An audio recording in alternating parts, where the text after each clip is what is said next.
Good morning. My name's Larry Hackman. I'm director of the Truman Library. It's an honor to have this accession ceremony here at the Truman Library, and it's an honor to welcome all of you this morning. I must say I have renewed respect for NATO. I understand what it's like to be invaded.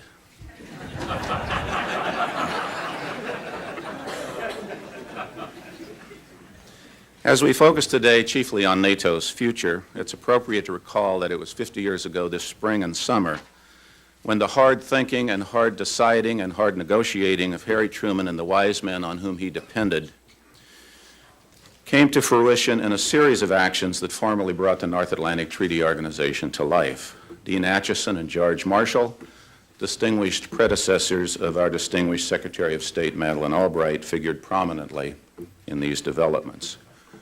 For 40 years now, the Truman Library is made accessible to researchers from around the world on a basis of equality, some of the most important archival documents in the world from those eventful years, 1945 to 1952, when many policies and structures were brought into place that have been of high consequence to national and international affairs ever since. Our research room has been occupied during the past 4 decades by more than 10,000 scholars writing books, articles, dissertations, drawing on the papers of Harry Truman and Dean Acheson and Clark Clifford and 400 other collections that are in the Truman Library. Their work has enabled the citizens of the United States and other nations to better understand the world we live in by understanding the events and decisions and personalities and processes that shaped it. More and more in recent years, students as well as scholars have used these unique research resources, and this use is rapidly expanding via our webpage, which has a new section on NATO, and as we give greater emphasis here to education to create what we're calling a classroom for democracy.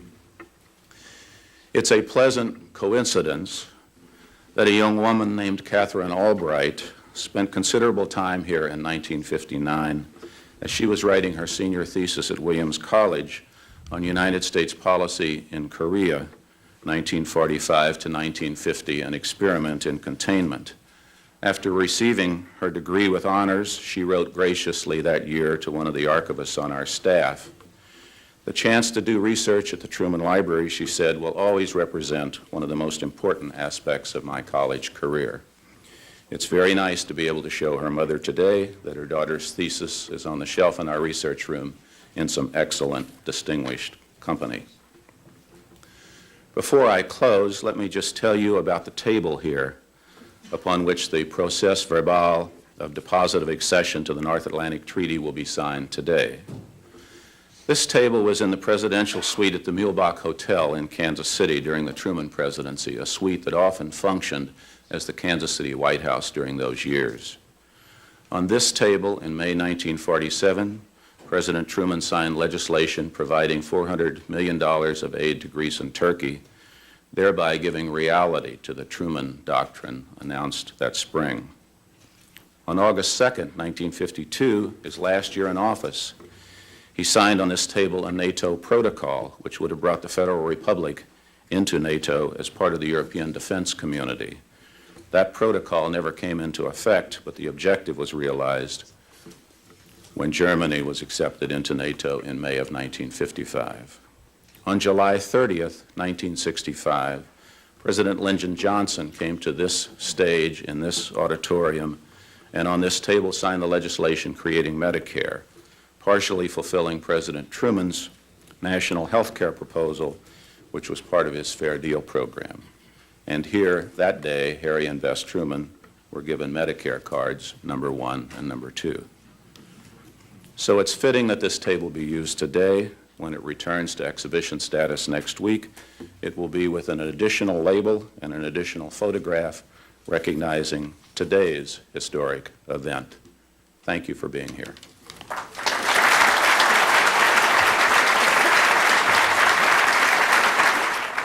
Jan Kalan, Minister of Foreign Affairs of the Czech Republic.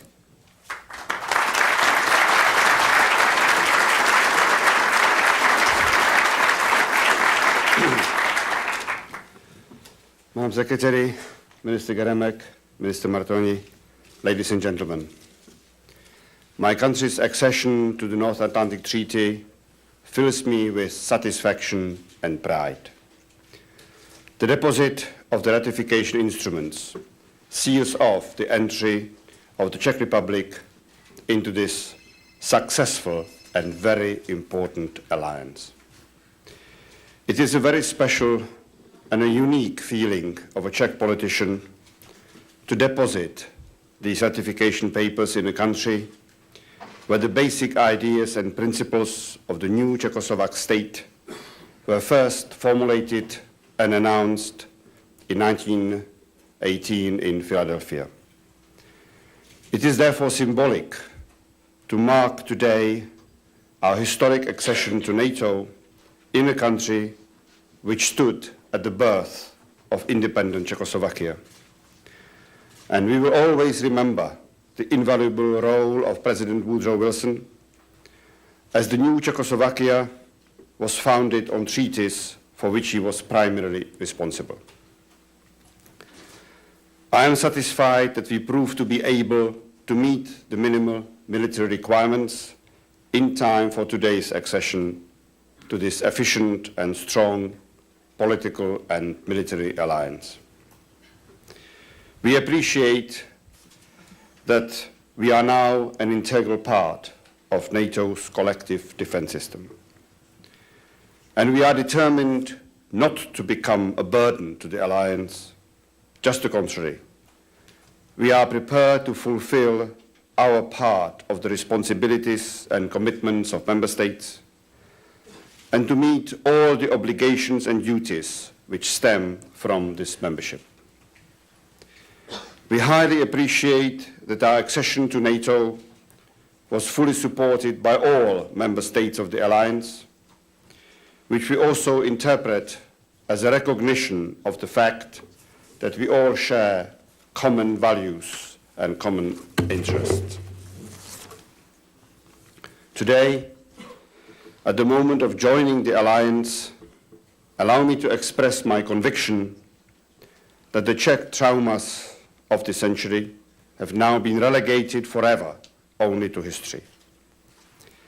I have in mind, for example, the dismemberment of the independent democratic pre-war Czechoslovakia, which was betrayed by its allies, the fascist protectorate, the horrors of the World War II, the 40 years of communist dictatorship, and the death of the Prague Spring, which was crushed by the Soviet-led Warsaw Pact invasion. At the same time, the entry of the 3 new member nations into NATO is also a great vindication for the renewed Czech democracy, helped to get on its feet also by the United States of America, and for the transformation reforms for which the Velvet Revolution opened the way almost 10 years ago. And more generally, the admission of the first 3 new NATO members is a recognition of the strategic changes in Central and Eastern Europe after the fall of Berlin Wall. And it's also a manifestation of NATO's adaptation to the challenges of the post-Cold War period. The process of European integration of today would not be possible without the active and strong involvement of the United States since the Second World War. We, the Central Europeans, will remember what the United States have done for the old continent. NATO is the strongest link between Europe and North America. The Czech Republic shares the interest to keep this transatlantic link strong in order to be able to deal with the risks and threats of the 21st century security environment. Czech Republic also appreciates the value United States and NATO attach to the concept of European defense identity. We fully support it, as we strongly believe that Europe should significantly contribute to its own defense and to the solutions of crisis on its own continent. The NATO's new strategic concept will provide an updated political and conceptual basis for the foreseeable future. It will have to define more clearly the basis for the non-Article 5 missions, which are the most likely way of employing NATO's military power in the current situation.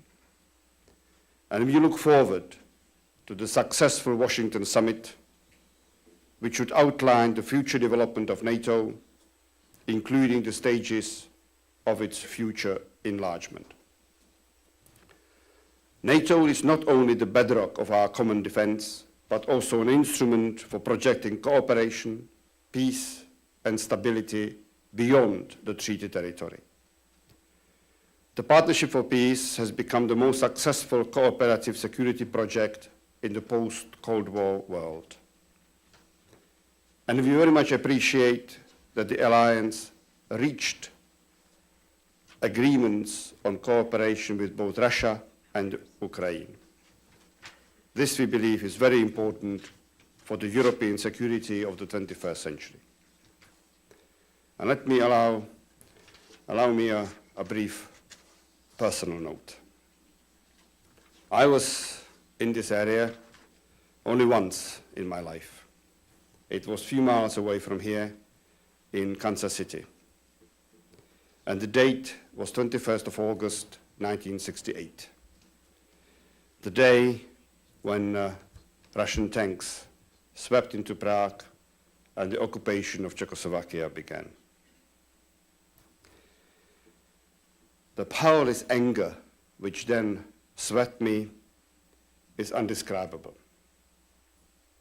And while working for the Czech opposition for the subsequent 20 years and cooperating closely with Polish and Hungarian opposition during that time, I was dreaming about the day when Central and Eastern Europe will become independent, democratic, and secure.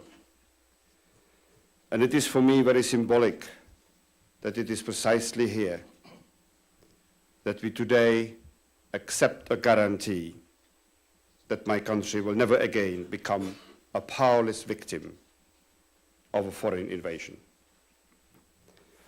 Madam Secretary, ladies and gentlemen, the Czechs will remember the support of the American people and of its representatives for the country's entry into the alliance. Today is a good occasion to thank the US Congress, President Clinton, you personally, Madam Secretary, and many others here in the United States for what you have done for us. Thank you all very much.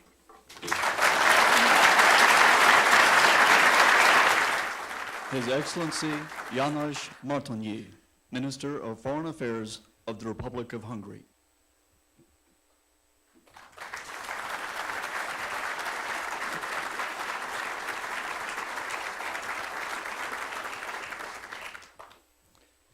Madam Secretary, Ministers, dear Jan, dear Bronislav, Senators, Congressmen, ladies and gentlemen, dear friends.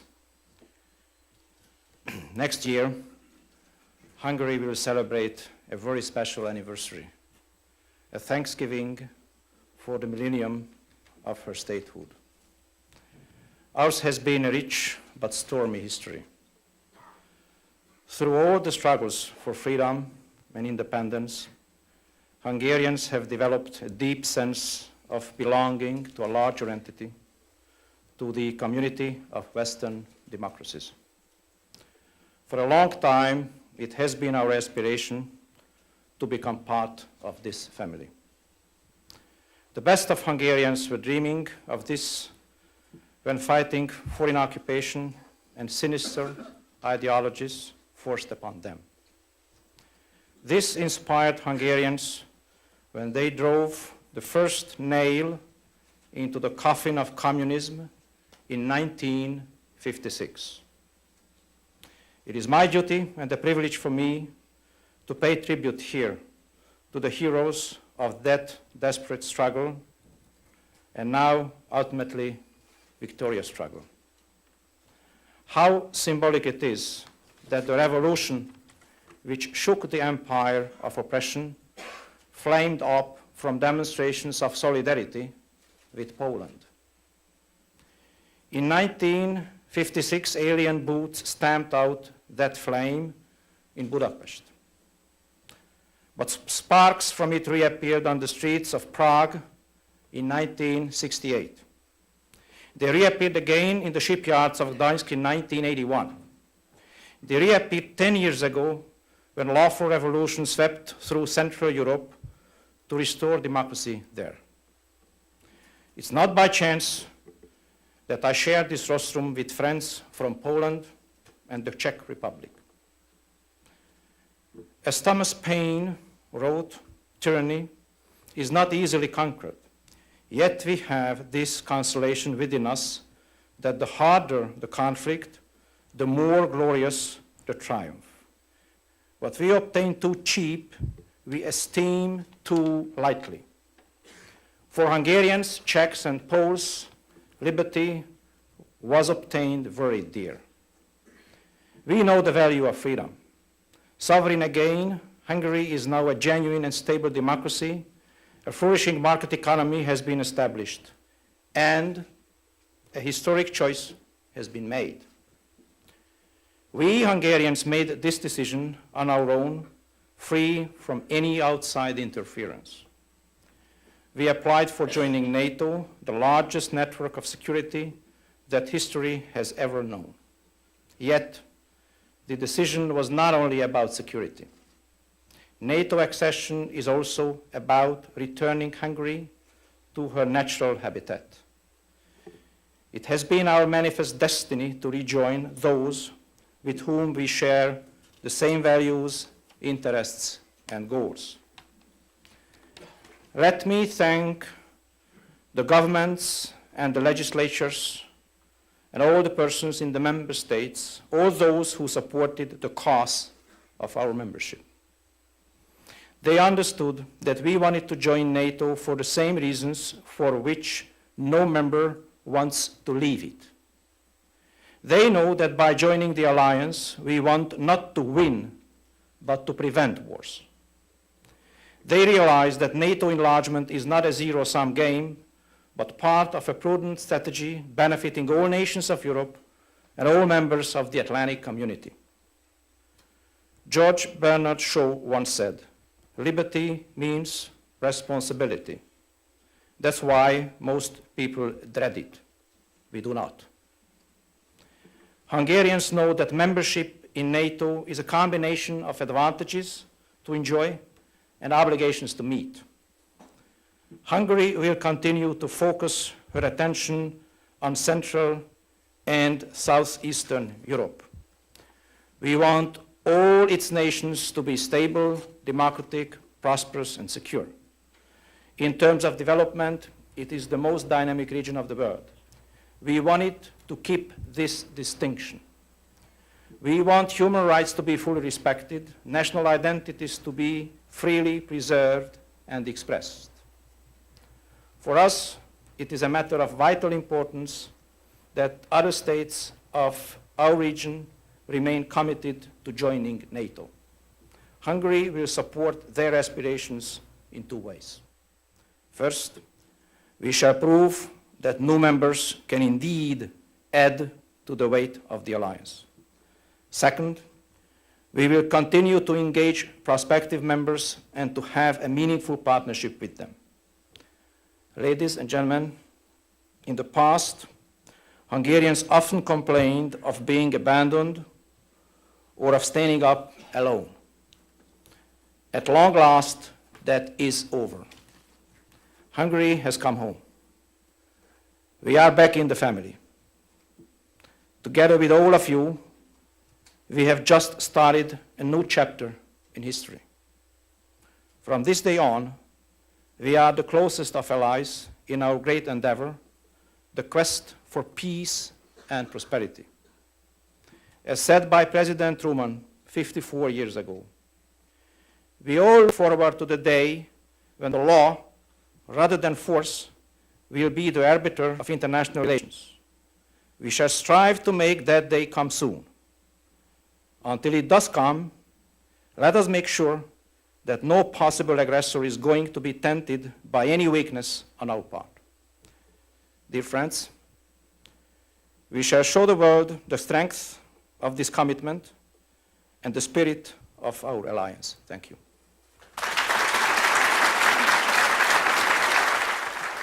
His Excellency Bronislaw Geremek, Minister of Foreign Affairs of the Republic of Poland.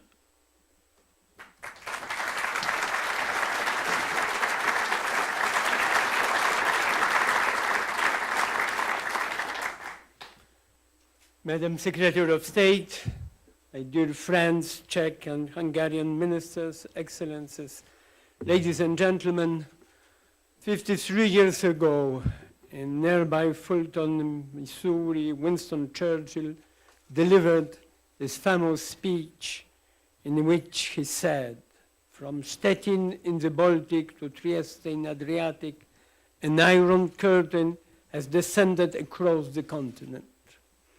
Today, with joy and pride, we celebrate the end of the bipolar world symbolized by the Iron Curtain. This brings satisfaction especially to those who sacrificed so much in the struggle for freedom over the last 50 years. For the people of Poland, the Cold War, which forcibly excluded our country from the West, ends with our entry to NATO.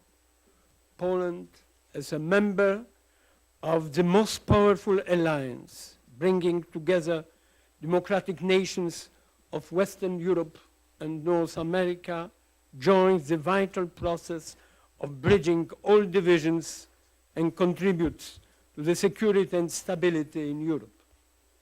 This remarkable achievement would not have taken place without the leadership, vision, and courage of individuals who have played the pivotal role in that process. We owe our deep gratitude to President Bill Clinton and Secretary of State Madeleine Albright. We are grateful to the US Senate. We are grateful to the American people who have continuously expressed the support for our aspirations. Today's ceremony confirms that the alliance is a community of values. The success of NATO over the last 50 years has been built on the principles of democracy, civil rights and liberties, shared by all of its members. The nations who join this community today were denied these values until 1989.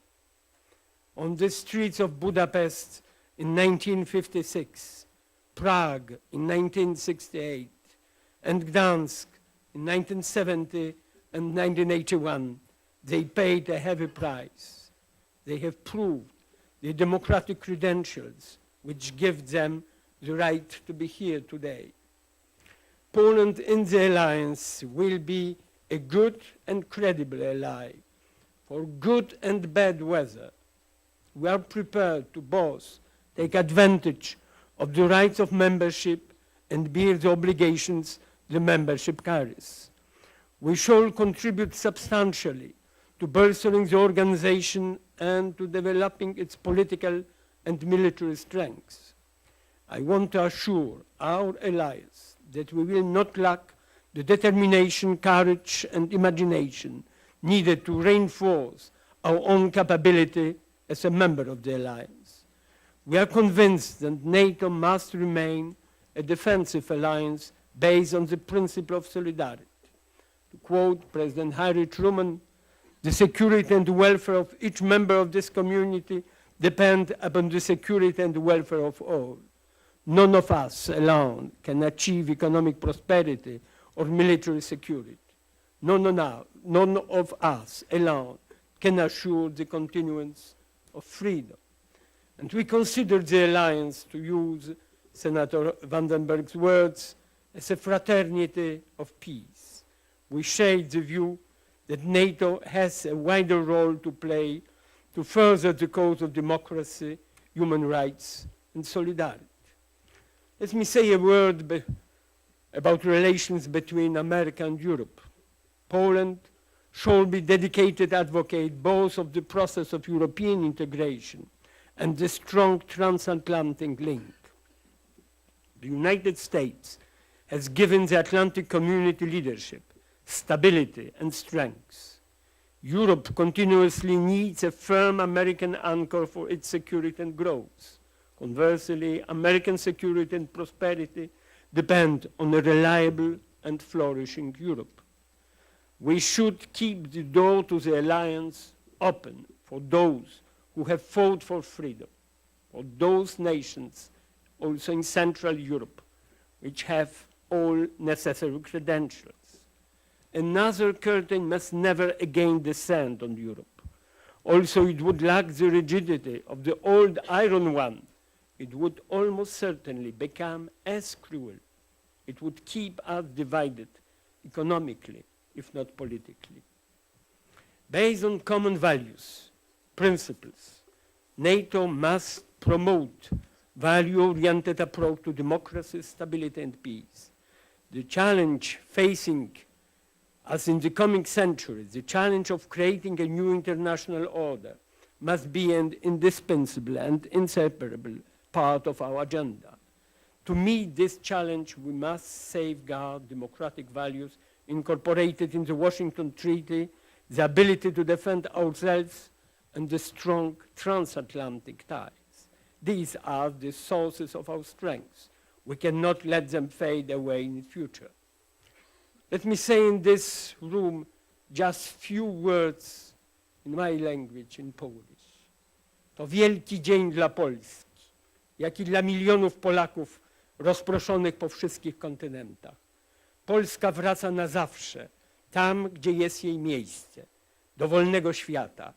Polska już nie jest osamotniona w obronie swojej wolności. Jesteśmy w NATO dla naszej i waszej wolności. This is a great day for Poland, as well as for millions of Poles scattered all over the world. Poland forever returns where she has always belonged, to the free world. Poland is no longer alone in the defense of her freedom. We are in NATO, as you used to say, for your freedom and ours. For Harry Truman Presidential Library, I brought from Poland some records of history of our road to freedom, and among them a poster of 1989 elections with a picture of Gary Cooper from the film High Noon. It helped us in Poland to win. For the people of Poland, High Noon comes today. Dear friends and allies in some seconds, it's a great day for Poland and for the world. Thank you.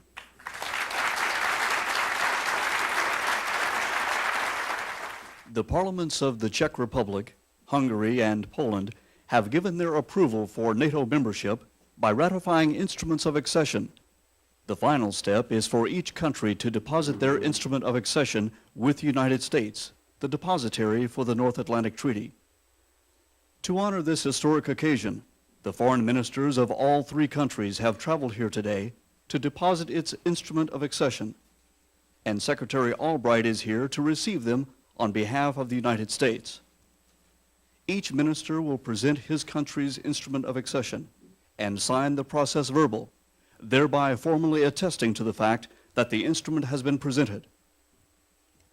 After each minister has signed, Secretary Albright will add her signature to the process verbal, attesting to the fact she has received the instruments of accession. The Secretary's signature completes the process. When she is finished, the Czech Republic, Hungary, and Poland will be full members of NATO.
United States Senator Barbara Mikulski.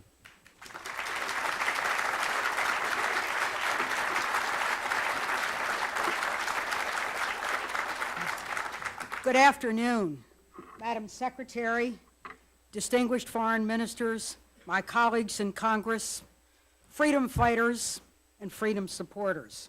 This is indeed an emotional day for me to be here at the accession of these three great nations to NATO and to have the extraordinary privilege of introducing my friend Madeleine Albright, our Secretary of State, to give this address.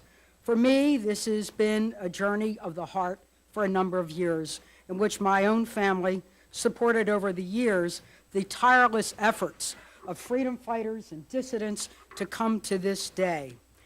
In preparation for this event, I read Truman's remarks and Winston Churchill's remarks on the occasion of coming to Kenyon College.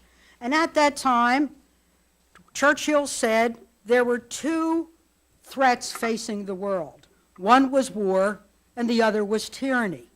That they had won, we had won the battle of the war, but we were now facing the threat of tyranny, and we were losing ground, in which he said the Iron Curtain had descended over the continent, over the great capitals of Poland, of Warsaw, Prague, Budapest, and others. As the foreign minister of Poland has said, today we are finally removing the Iron Curtain and undoing the tragedy of Yalta and Potsdam. So forever, we're leaving a Europe now that is free and unified. And we are ensuring that NATO will be a force for peace and stability in the new millennium. With this ceremony, we acknowledge the strength of the new democracies in Central Europe. And we wish to salute the people of Poland, Hungary, and the Czech Republic, and the ministers that are represented here today. We honor the sacrifices that they made and the hard work that they've done, for it is truly a triumph of dissidence over tyranny, of democracy over dictatorship. Many have worked hard and tirelessly for this event, and few have worked so hard and tirelessly than our own distinguished Secretary of State, who has fought for American values and interests around the world. NATO enlargement has been both her priority and her passion. And like me and so many in this room, her passion for this issue is based partly on personal history and heritage. Secretary Albright brought a unique story to America and to the people from the old world order as well as to the new emerging one. She knew what it meant to lose a home to dictatorship, and she used her experience to reach out to others in the world who've experienced that pain. She understands those who labor tirelessly in exile to reclaim their freedom, and she has brought that great support here. And as in her job as Secretary of State, she has brought great knowledge, personal diplomatic skills, diplomacy, and a way of communicating with the American people to win the support for the American foreign policy objectives. I believe that she is a unique and special Secretary of State. And when history is written of our country, it will show that she has been one of the strongest and most outstanding Secretaries of State, bringing democracies into truly a new world order and a new millennium. With great personal pleasure, I bring you the Secretary of State, Madeleine Corbell Albright.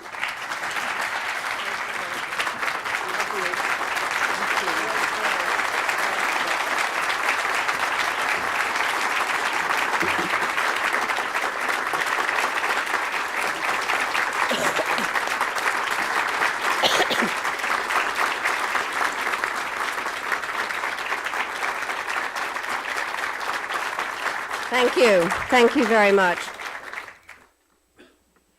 Thank you, Senator Mikulski, for that wonderful and personal introduction, and thank you for your great friendship. I want to thank you and your colleagues, Senators Roth and Smith, and Representatives Skelton, Lantos, and McCarthy, for your bipartisan leadership on behalf of NATO and NATO enlargement. You have helped to make history, because without your support, we would not be here today. Minister Kavan, Minister Martoni, Minister Geremek, Excellencies from the Diplomatic Corps, Admiral Goff, General Anderson, and other leaders of our armed forces, officials of the Truman Library, thank you for remembering my daughter, honored guests, colleagues, and friends. Today is a day of celebration and rededication and remembrance and renewal. Today, we recognize, in fact, what has always been true in spirit. Today, we confirm through our actions that the lands of King Stephen and Cardinal Mindszenty, Charles IV and Václav Havel, Copernicus and Pope John Paul II reside fully and irrevocably within the Atlantic Community for Freedom. And to that, I say, to quote an old Central European expression, hallelujah.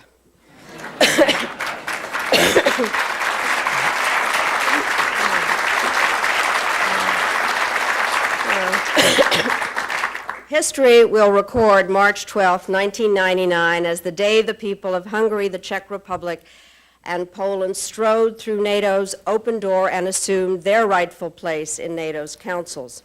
To them I say that President Clinton's pledge is now fulfilled. Never again will your fates be tossed around like poker chips on a bargaining table. Whether you are helping to revise the alliance's strategic concept or engaging in NATO's partnership with Russia, the promise of nothing about you without you is now formalized. You are truly allies. You are truly home. This is a cause for celebration not only in Prague, Budapest, and Warsaw, but throughout the alliance. For the tightening of the transatlantic ties that we mark today inspired the vision of transatlantic leaders half a century ago. That generation, which in Dean Acheson's famous phrase was present at the creation, emerged from the horror of World War II determined to make another such war impossible. They had seen and paid in blood the price of division, so their policies were inclusive. They wanted to help build a transatlantic community of prosperity and peace that would include all of Europe. But between the 1947 offering of the Marshall Plan and the forging of NATO 2 years later, it became evident that the reality of their times did not match the boldness of their vision. The Iron Curtain descended, and across the body of Europe, a brutal and unnatural division was imposed. Now, due to the bravery on both sides, that curtain has lifted, and links that should have been secured long ago are being soldered together. Today is evidence of that, for this morning, NATO is joined by 3 proud democracies, countries that have proven their ability to meet alliance responsibilities, uphold alliance values, and defend alliance interests. Since the decision to invite new members was first made, President Clinton has argued that a larger NATO would make America safer, our alliance stronger, and Europe more peaceful and united. Today, we see that this is already the case. For NATO's new members bring with them many strengths. Their citizens have a tradition of putting their lives on the line for liberty. Witness Hungary's courageous freedom fighters in 1956, the students who faced down tanks in the streets of Prague 12 years later, and the workers of Gdansk, whose movement for solidarity ushered in Europe's new dawn. As young democracies, these countries have been steadfast in supporting the vision of an integrated Europe. Their troops are serving alongside NATO forces in Bosnia, and each is contributing to stability in its own neighborhood. As a daughter of the region and a former professor of Central and Eastern European affairs, I know many Americans have not always had the understanding of this region that they do now. Earlier this century, when Jan Masaryk, son of the Czechoslovak president, came to the United States, an American senator asked him, "How is your father, and does he still play the violin?" Jan replied, "Sir, I fear that you are making a small mistake. Perhaps you are thinking of Paderewski and not Masaryk.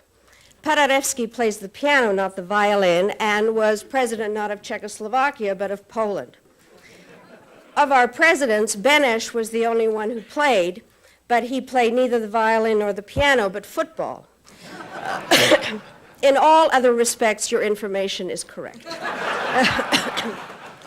Later, after his father had died and World War II had been fought, Jan Masaryk became Czechoslovak foreign minister, my father's boss. It soon became clear that the revival of Czechoslovak democracy and Czechoslovak aspirations to be part of the West would be short-lived. Czechoslovakia was also invited to join the Marshall Plan. However, Foreign Minister Masaryk was summoned to Moscow and told that Czechoslovakia had to refuse the invitation. He returned to Prague to tell his colleagues, "I now know that I'm not foreign minister of a sovereign country." Masaryk's statement reminds us of another great gift the Czech Republic and Poland and Hungary bring to our Alliance for Freedom, the living memory of living without freedom. NATO's success has enabled generations protected by the alliance to grow up and grow old under democratic rule, and for that we are enormously grateful.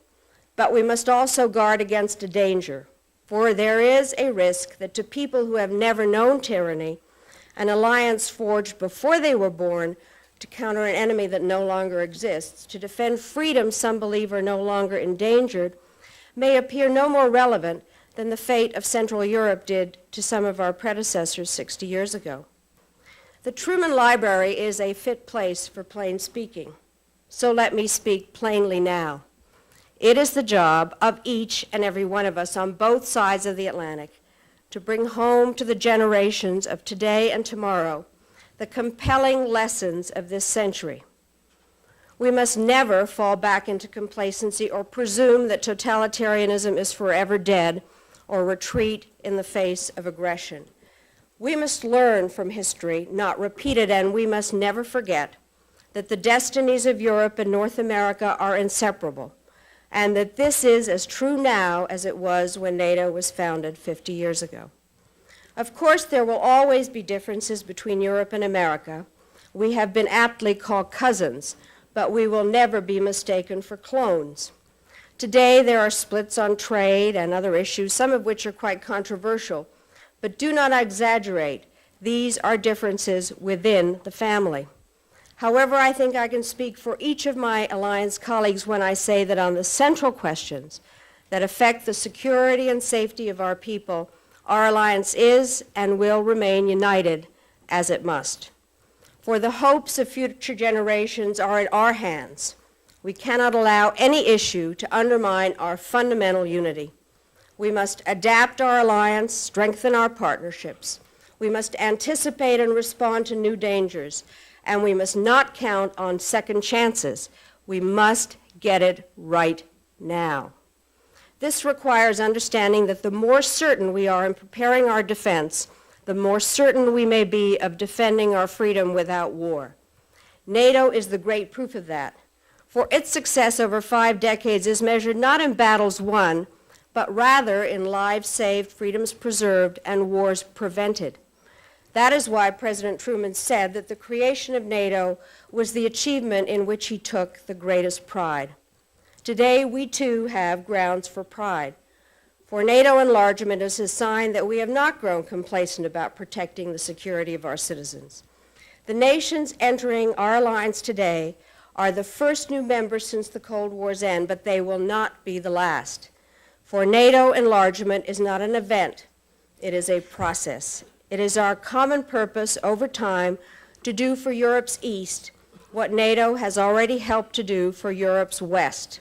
Steadily and systematically, we will continue erasing, without replacing, the line drawn in Europe by Stalin's bloody boot. When President Clinton welcomes his counterparts to Washington next month to mark NATO's 50th anniversary, they will affirm that the door of the alliance does remain open, and they will announce a plan to help prepare aspiring members to meet NATO's high standards. But enlargement is only one element in our effort to prepare NATO for its second 50 years. The Washington Summit will be the largest gathering of international leaders in the history of Washington, D.C. It will include representatives from NATO and its partner countries, 44 in all, and it will produce a blueprint for NATO in the 21st century. Our leaders will, I'm confident, agree on the design of an alliance that is not only bigger, but also more flexible, an alliance committed to collective defense and capable of meeting a wide range of threats to its common interests, an alliance working in partnership with other nations and organizations to advance security, prosperity, and democracy in and for the entire Euro-Atlantic region. The centerpiece of the summit will be the unveiling of a revised strategic concept that will take into account the variety of future dangers the alliance may face. Since 1949, under Article 5 of the North Atlantic Treaty, the core mission of our alliance has been collective defense, and that must not change and will not change. NATO is a defensive alliance, not a global policeman. But NATO's founders understood that what our alliance commits us to do under Article 5 is not all we may be called upon to do or should reserve the right to do. Consider, for example, that when French Foreign Minister Robert Schuman signed the North Atlantic Treaty, he characterized it as insurance against all risks, a system of common defense against any attack, whatever its nature. During the Cold War, we had no trouble identifying the risks to our security and territory. But the threats we face today and may face tomorrow are less predictable. They could come from an aggressive regime, a rampaging faction, or a terrorist group, and we know that, if past is prologue, we face a future in which weapons will be more destructive at longer distances than ever before. Our alliance is and must remain Euro-Atlantic institution that acts by consensus. We must prevent and, if necessary, respond to the full spectrum of threats to alliance interests and values. And when we respond, it only makes sense to use the unified military structure and cooperative habits we have developed over the past 50 years. This approach shouldn't be controversial. We've been practicing it successfully in Bosnia since 1995. We're also taking steps as we plan for the summit to ensure that NATO's military forces are designed and equipped and prepared for 21st century missions. And we expect the summit to produce an initiative that responds to the grave threat posed by weapons of mass destruction and their means of delivery. Clearly, NATO's job is different now than when we faced a single monolithic adversary across a single heavily armed frontier. But NATO's purpose is enduring. It has not changed. It remains to prevent war and safeguard freedom. NATO does this only by deterring, but also by unifying, and let no one underestimate its value here as well. For if NATO can assure peace in Europe, it will contribute much to stability around the globe. The history of this century and many before it has been marked by shifting patterns within Europe as empires rose and fell, borders were drawn and redrawn, and ethnic divisions were exploited by aggressors and demagogues. Twice this century, conflicts arose which required American troops to cross the Atlantic and plunge into the cauldron of war. NATO and NATO partners have closed that book and are authoring a new one. In collaboration with regional institutions, we are encouraging the resolution of old antagonisms, promoting tolerance, ensuring the protection of minority rights, and helping to realize for the first time in history the dream of a Europe whole and free. So let us not hesitate to rebut those who would diminish the role of our alliance, dispute its value, or downplay the importance of its unity and preparedness. For if NATO does not respond to the 21st century security challenges facing our region, who will? If NATO cannot prevent aggressors from engulfing whole chunks of Europe in conflict, who can? And if NATO is not prepared to respond to the threat posed to our citizens by weapons of mass destruction, who will have that capability? The 20th century has been the bloodiest and most destructive in human history, and despite the Cold War's end, many threats remain. But we have learned some hard lessons from this history of conflict, and those lessons underlie all our planning for the Washington Summit. We know that when the democracies of Europe and America are divided, crevices are created through which forces of evil and aggression may emerge, and that when we stand together, no force than our solidarity on behalf of freedom. That is why NATO is focused not only on welcoming new members, but also on strengthening its valuable partnerships with Russia, Ukraine, and Europe's other democracies. Their inclusion and full participation in the transatlantic community is essential to the future we seek. For NATO's purpose is not to build new walls, but rather to tear old walls down. 5 years ago, while serving as U.S. Permanent Representative to the United Nations, I traveled with General Shalikashvili to Central and Eastern Europe to outline President Clinton's plan for a partnership for peace.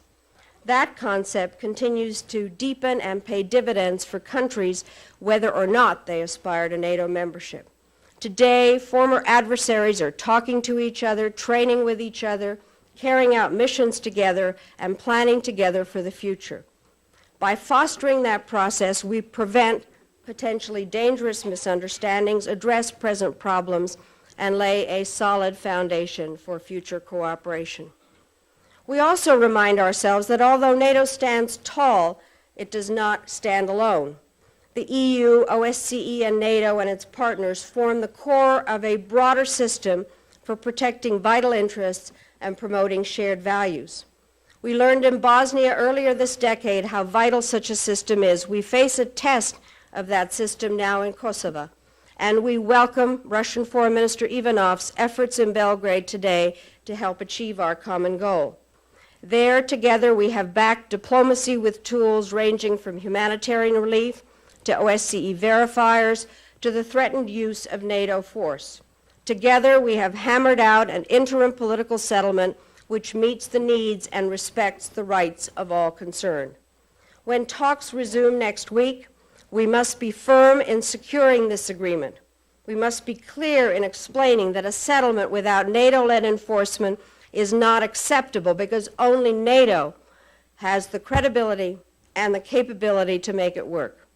And we must be resolute in spelling out the consequences of intransigence.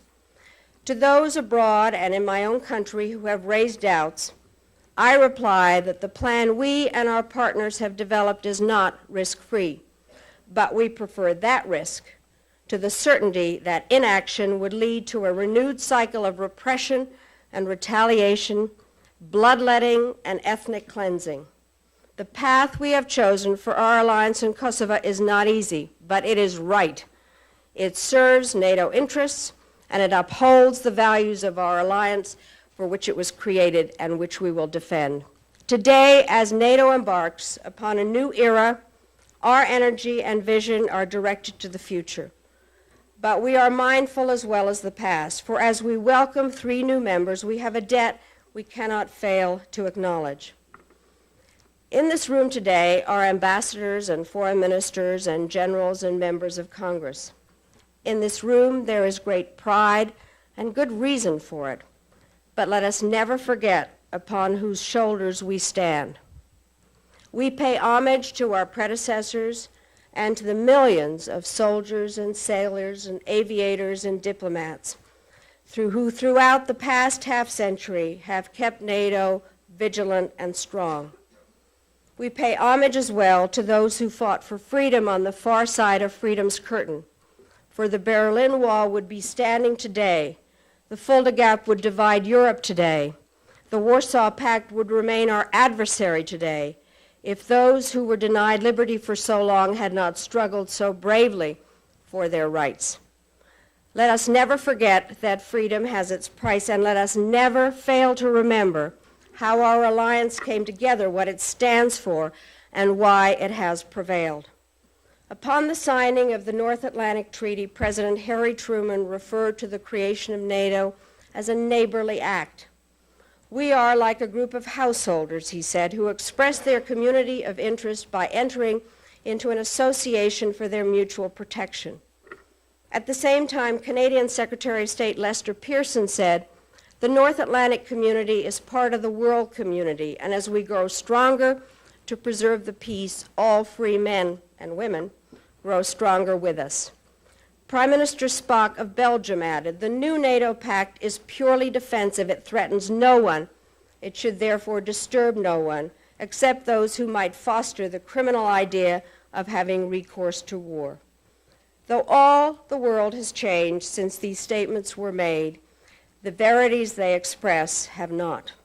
Our alliance still is bound together by a community of interests. Our strength still is a source of strength to those everywhere who labor for freedom and peace.